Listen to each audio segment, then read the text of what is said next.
बोलिए श्री कृष्ण भगवान की जय। बोलिए धर्मराज महाराज की जय।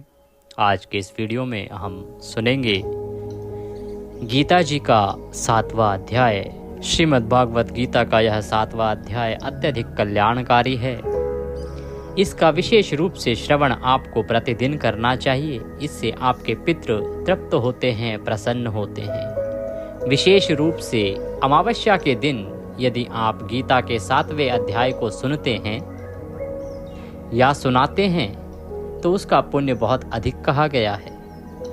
ऐसा माना जाता है कि यदि गीता के 7वें अध्याय का पाठ करके आप पितरों का तर्पण करें और उसका पुण्य अपने पितरों को समर्पित करें तो आपके पितृ किसी भी अवस्था में, खराब से खराब अवस्था में क्यों ना हो, उनकी भी मुक्ति हो जाती है। जब आप अमावस्या को तर्पण करें तो आपको अपने पूजा सामग्री से भरे हुए जल के लोटे को सामने रख के और इस 7वें अध्याय का श्रवण करना चाहिए। तदोपरांत अपने पितरों का तर्पण आदि कार्य करते हुए इसका पुण्य अपने पितरों को समर्पित करना चाहिए। इससे आपके पितरों को तृप्ति मिलती है, मुक्ति मिलती है, और जब पितृ प्रसन्न होते हैं तो आपके जीवन से सभी बाधाएं दूर हो जाती हैं। तो आइए 7वां अध्याय हम आरंभ करते हैं। पहले हम 7वें अध्याय का महात्म्य सुनेंगे जो भगवान शंकर द्वारा सुनाया गया है। तदोपरांत हम गीता के 7वें अध्याय के सभी श्लोकों का हिंदी अनुवाद के साथ पूरा पाठ करेंगे। आपसे निवेदन है कि यदि वीडियो थोड़ा सा भी अच्छा लगे, उपयोगी लगे, तो कृपया एक बार लाइक अवश्य कर दीजिएगा। अपने पितरों की मुक्ति के लिए, प्रसन्नता के लिए कमेंट बॉक्स में अवश्य लिखिएगा जय पितृदेव, जय धर्मराज। आप देख रहे हैं देवभूमि ज्योतिष संस्थान का प्रतिष्ठित यूट्यूब चैनल देवभूमि धार्मिक। आइए अब हम गीता के 7वें अध्याय का महात्म्य आरंभ करते हैं। भगवान शिव कहते हैं कि हे पार्वती, अब मैं 7वें अध्याय का महात्म्य बतलाता हूँ, जिसे सुनकर कानों में अमृत राशि भर जाती है। पाटलिपुत्र नामक एक दुर्गम नगर है जिसका गोपुर अर्थात द्वार बहुत ही ऊंचा है। उस नगर में शंकुकर्ण नामक एक ब्राह्मण रहता था।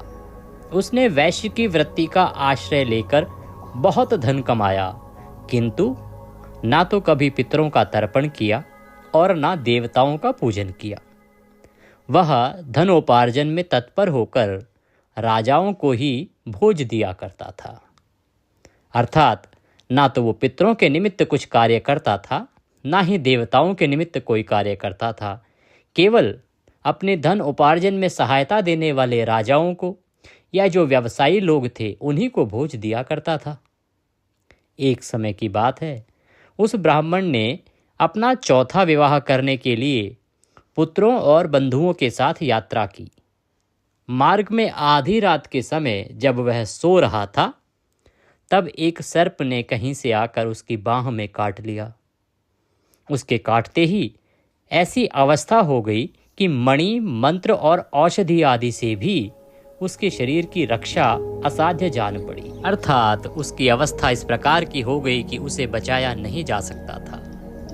तत्पश्चात कुछ ही क्षणों में उसके प्राण पखेरु उड़ गए और वह प्रेत बन गया। फिर बहुत समय के बाद वह प्रेत सर्प योनि में उत्पन्न हुआ। उसका वित्त धन की वासना में बंधा था। उसने पूर्व वृतांत को स्मरण करके सोचा, मैंने घर के बाहर करोड़ों की संख्या में अपना जो धन गाड़ रखा है, उससे इन पुत्रों को वंचित करके स्वयं ही उसकी रक्षा करूंगा। सांप की योनि से पीड़ित होकर पिता ने एक दिन स्वप्न में अपने पुत्रों के समक्ष आकर अपना मनोभाव बताया। तब उसके पुत्रों ने सवेरे उठकर बड़े विस्मय के साथ एक दूसरे से स्वप्न की बातें कहीं।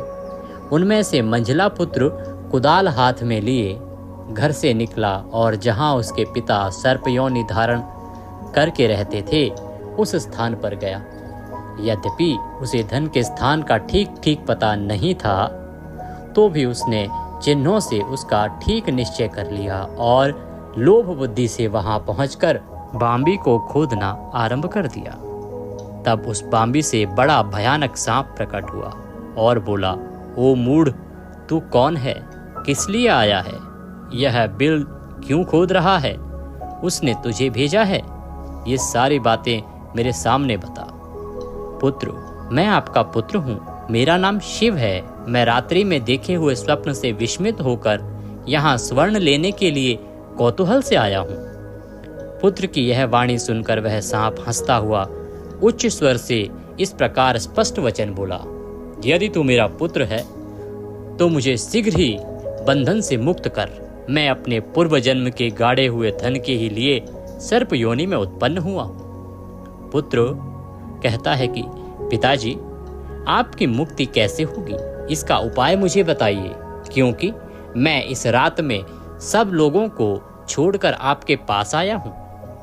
पिता बोला, बेटा, गीता के अमृतमय 7वें अध्याय को छोड़कर मुझे मुक्त करने में तीर्थ, दान, तप और यज्ञ भी सर्वथा समर्थ नहीं है। केवल गीता का 7वां अध्याय ही प्राणियों के जरा, मृत्यु आदि दुखों को दूर करने वाला है। हे पुत्र, मेरे श्राद्ध के दिन गीता के 7वें अध्याय का पाठ करने वाले ब्राह्मण को श्रद्धापूर्वक भोजन कराओ। इससे निसंदेह मेरी मुक्ति हो जाएगी। वत्स, अपनी शक्ति के अनुसार पूर्ण श्रद्धा के साथ निर्वैसी और वेद विद्या में प्रवीण अन्य ब्राह्मणों को भी भोजन कराना। सर्प योनि में पड़े हुए पिता के ये वचन सुनकर सभी पुत्रों ने उसकी आज्ञा अनुसार तथा उससे भी अधिक किया। तब शंकुकर्ण ने अपने सर्प शरीर को त्याग कर दिव्य देह धारण किया और सारा धन पुत्रों के अधीन कर दिया। पिता ने करोड़ों की संख्या में जो धन उनमें बांट दिया था, उससे वे पुत्र बहुत प्रसन्न हुए। उनकी बुद्धि धर्म में लगी हुई थी, इसीलिए उन्होंने बावली, कुआं, पोखर, यज्ञ तथा देव मंदिर के लिए उस धन का उपयोग किया और अन्नशाला भी बनवाई। तत्पश्चात 7वें अध्याय का सदा जप करते हुए उन्होंने मोक्ष प्राप्त किया। भगवान शंकर कहते हैं कि हे पार्वती, यह तुम्हें 7वें अध्याय का महात्म्य बतलाया है, जिसके श्रवण मात्र से मानव सब पातकों से मुक्त हो जाता है। बोले शंकर भगवान की जय। ये 7वें अध्याय का आपने महात्म्य सुना है। अब हम गीता का 7वां अध्याय आरंभ करेंगे। 7वें अध्याय के सभी श्लोकों को आप सार रूप में हिंदी में यहाँ श्रवण करेंगे। तो आइए आरंभ करते हैं गीता का 7वां अध्याय। एक बार कमेंट बॉक्स में लिखकर जयकारा लगाइए, बोलिए कृष्ण भगवान की जय। जय श्री कृष्ण।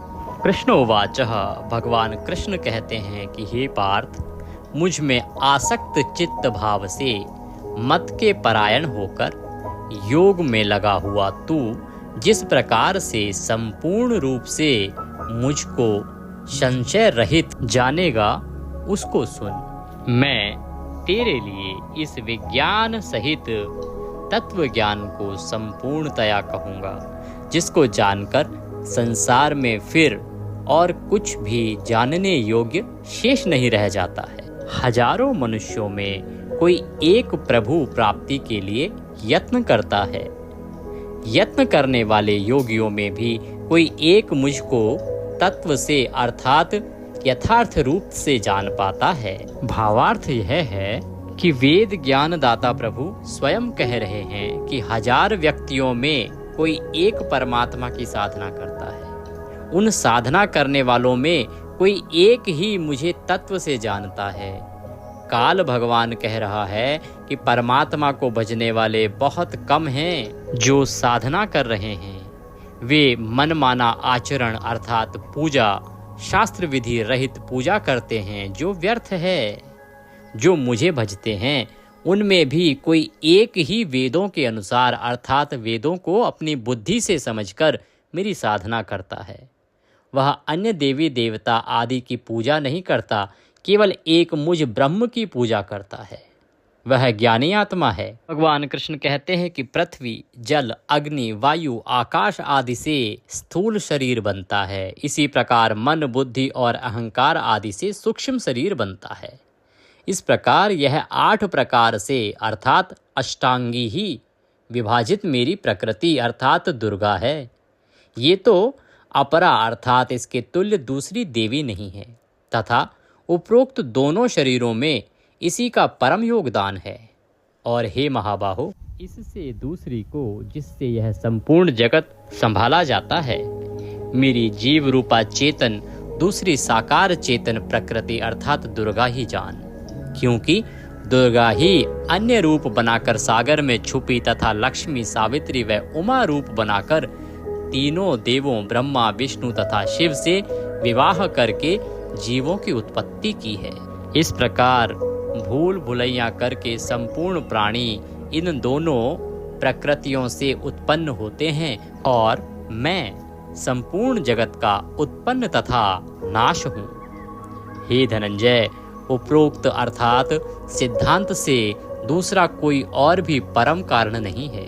यह संपूर्ण जगत सूत्र में मणियों के सदृश मुझ में गुथा हुआ है। हे अर्जुन, मैं जल में रस हूँ, चंद्रमा और सूर्य में प्रकाश हूँ, संपूर्ण वेदों में ओंकार हूँ, आकाश में शब्द और मनुष्यों में पुरुषत्व हूँ, पृथ्वी में पवित्र गंध और अग्नि में तेज हूँ तथा संपूर्ण प्राणियों में उनका जीवन हूँ और तपस्वियों में तप हूँ। हे अर्जुन, तू संपूर्ण प्राणियों का आदि कारण मुझको ही जान। मैं बुद्धिमानों की बुद्धि और तेजस्वियों का तेज हूँ। हे भरत श्रेष्ठ, मैं बलवानों का आसक्ति और कामनाओं से रहित बल अर्थात सामर्थ्य हूँ और सब भूतों में धर्म के अनुकूल अर्थात शास्त्रों के अनुकूल काम हूँ। और जो भी सत्व गुण से उत्पन्न होने वाले भाव हैं और जो रजोगुण से तथा तमोगुण से होने वाले भाव हैं, उन सबको तू मुझसे ही होने वाले भाव जान। परंतु वास्तव में उनमें मैं और वे मुझ में नहीं हैं। गुणों के कार्य रूप सात्विक, राजस और तामस, इन तीनों प्रकार के भावों से यह सारा संसार प्राणी समुदाय मोहित हो रहा है। इसीलिए इन तीनों गुणों से परे मुझ अविनाशी को नहीं जानता, क्योंकि यह अलौकिक अर्थात अति अद्भुत त्रिगुणमयी मेरी माया बड़ी दुस्तर है। परंतु जो पुरुष केवल मुझको ही निरंतर भजते हैं, वे इस माया को उल्लंघन कर जाते हैं अर्थात संसार से तर जाते हैं, पार हो जाते हैं। माया के द्वारे जिनका ज्ञान हरा जा चुका है, ऐसे आसुर स्वभाव को धारण किए हुए मनुष्यों में नीच दूषित कर्म करने वाले मूढ़ लोग मुझको नहीं भजते हैं। हे भरतवंशियों में श्रेष्ठ अर्जुन, उत्तम कर्म करने वाले अर्थार्थी, आर्त, जिज्ञासु और ज्ञानी, ऐसे 4 प्रकार के भक्तजन मुझको भजते हैं। उनमें नित्य मुझ में एक ही भाव से स्थित अनन्य प्रेम भक्ति वाला ज्ञानी भक्त अति उत्तम है, क्योंकि मुझको तत्व से जानने वाले ज्ञानी को मैं अत्यंत प्रिय हूँ और वह ज्ञानी मुझे अत्यंत प्रिय है। ये सभी उदार हैं, परंतु ज्ञानी तो साक्षात मेरा स्वरूप ही है, ऐसा मेरा मत है। क्योंकि वह मदगत मन बुद्धि वाला ज्ञानी भक्त अति उत्तम गति स्वरूप मुझ में ही अच्छी प्रकार से स्थित है। बहुत जन्मों के अंत के जन्म में तत्व ज्ञान को प्राप्त पुरुष सब कुछ वासुदेव ही हैं। इस प्रकार मुझको भजता है वह महात्मा अत्यंत दुर्लभ है। उन भोगों की कामना द्वारा जिनका ज्ञान हरा जा चुका है, वे लोग अपने स्वभाव से प्रेरित होकर उस नियम को धारण करके अन्य देवताओं को भजते हैं अर्थात पूजते हैं। जो सकाम भक्त जिस देवता के स्वरूप को श्रद्धा से पूजन करता है या पूजना चाहता है, उस भक्त की श्रद्धा को मैं उसी देवता के प्रति स्थिर करता हूँ। वह पुरुष उस श्रद्धा से युक्त होकर उस देवता का पूजन करता है और उस देवता से मेरे द्वारा ही विधान किए हुए उन इच्छित भोगों को निसंदेह प्राप्त करता है। परंतु उन अल्प बुद्धि वालों का वह फल नाशवान है तथा वे देवताओं को पूजने वाले देवताओं को प्राप्त होते हैं और मेरे भक्त चाहे जैसे ही भजें, अंत में वे मुझको ही प्राप्त होते हैं। बुद्धिहीन पुरुष मेरे अनुत्तम अविनाशी परम भाव को ना जानते हुए मन इंद्रियों से परे मुझ सच्चिदानंदन घन परमात्मा को मनुष्य की भांति जन्म कर व्यक्ति भाव को प्राप्त हुआ मानते हैं। अपनी योग माया से छिपा हुआ मैं सबके प्रत्यक्ष नहीं होता। इसीलिए यह अज्ञानी जन समुदाय मुझ जन्म रहित अविनाशी परमेश्वर को नहीं जानता, अर्थात मुझको जन्मने और मरने वाला समझता है। हे अर्जुन, पूर्व में व्यतीत हुए और वर्तमान में स्थित तथा आगे होने वाले सब भूतों को मैं जानता हूँ, परंतु मुझको कोई भी श्रद्धा भक्ति रहित पुरुष नहीं जानता। हे भरतवंशी अर्जुन, संसार में इच्छा और द्वेष से उत्पन्न हुए सुख दुख आदि द्वंद्व रूप मोह से संपूर्ण प्राणी अत्यंत अज्ञानता को प्राप्त हो रहे हैं, परंतु निष्काम भाव से श्रेष्ठ कर्मों का आचरण करने वाले जिन पुरुषों का पाप नष्ट हो गया है, वे राग द्वेष जनित द्वंद्व रूप मोह से मुक्त दृढ़ निश्चयी भक्त मुझको सब प्रकार से भजते हैं। जो मेरे शरण होकर जरा और मरण से छूटने के लिए यत्न करते हैं, वे पुरुष उस ब्रह्म को संपूर्ण अध्यात्म को संपूर्ण कर्म को जानते हैं। जो पुरुष अधिभूत और अधिदैव के सहित तथा अधियज्ञ के सहित मुझे अंत काल में भी जानते हैं, वे युक्ति चित्त वाले पुरुष मुझे जानते हैं, अर्थात प्राप्त हो जाते हैं।